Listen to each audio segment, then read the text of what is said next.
Delhi to Kathmandu गाड़ी चलाता हूँ। मुझे हो गए 2 साल चलाते हुए। मुझे पता नहीं मेरे घर में क्या होता है, क्या नहीं होता है। मेरी मैडम फ़ोन करती है, मैं पैसे डालता रहता था। मैंने कभी ये नहीं पूछा कितने पैसे खर्च हो रहे हैं, कितने नहीं है। ट्रक ड्राइवर की इनकम है कम से कम 40,000 रुपए महीने की, ठीक है? उसके बाद में मेरी पीठ पीछे क्या चल रहा है, क्या नहीं चल रहा है, इसके बारे में जानकारी नहीं है। जब जानकारी पड़ी, मैंने कहा मैं घर आके बताऊँगा, ठीक है? इससे पहले 3 बार मैं हंगामा कर चुका हूँ, 3 बार भाग चुकी है अपने समधी के साथ में। इससे पहले भी बात इससे पहले भी। मैंने फिर भी इसे रख लिया घर में। मैंने अब चलो अगली बार सुधर जाएगी, वो नहीं सुधरी। तीसरी बार ये हुआ 11 तारीख की रात में 11 बजे जिस दिन आंधी और पानी आया था, मैं लखनऊ था, गाड़ी लेके आ रहा था। उसे पता लग गया ये आ रहा है कलेश हो घर में। समधी को फ़ोन किया, 700 रुपये वहाँ से गाड़ी करके आया, गाड़ी वाले का नंबर है, गाड़ी वाला खुद बयान करेगा।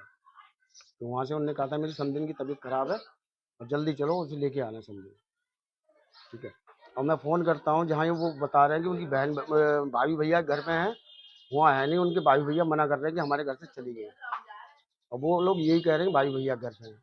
और इतना मैं जानकारी सुबह भी करके आया हूँ, उनके मुन्नी के मकान में किराए पे रह रहे हैं बिल्लू सिंह, वहाँ थे वो सुबह। पुलिस ने क्या पुलिस में कंप्लेंट की है आपने? अब मैंने पुलिस में कंप्लेंट करी, 3 दिन से मुझे घुमा रहे हैं क्या कह रही है पुलिस? कि आना नहीं चाह रही है, आना नहीं चाह रही है। आएगी तो बयान देगी, जिसके बयान देगी उसके साथ जाएगी, आप कुछ नहीं कर पाएंगे। कितने बच्चे हैं आपके? मेरे 2 बेटी हैं, 2 बेटा है। अच्छा, तब आपने पुलिस से और कुछ नहीं कहा कि इस तरीके के आप हमारी मदद नहीं कर रहे हैं? मैंने आप उनसे बहुत कहा, तो मैंने कहा कुछ नहीं हो सकता इसमें। बोले आप वहाँ जाइए मजिस्ट्रेट के पास, वहाँ कंप्लेंट दीजिए। बेटी की एक की शादी हुई है। एक की शादी हो गई है।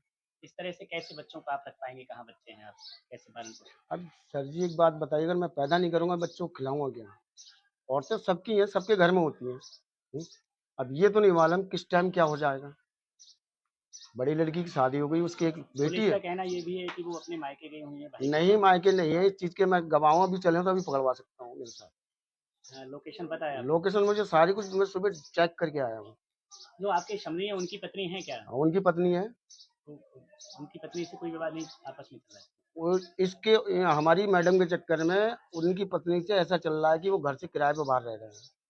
वो मारती है इनके इन लिए। सब चीज़ों को लेके आपकी बेटी के साथ तो कोई कलेश नहीं होता है? कलेश तो होगा जब किसी के घर में आग लगेगी, उसकी माँ को उसका बाप प्यार नहीं देगा तो वो मेरी लड़की को प्यार देगा, नहीं देगा। हम्म? तो इसकी जब वजह से आपकी बेटी को भी काफ़ी ज़्यादा काफी तकलीफ होती है। दिक्कत हो रही है। क्या हम्म? चाहते हैं शासन से, सरकार से? सर जी मैं तो यही चाहता हूँ कि इसका न्याय होना चाहिए, ठीक है? और ऐसा कभी भी कोई औरत कदम नहीं उठाए।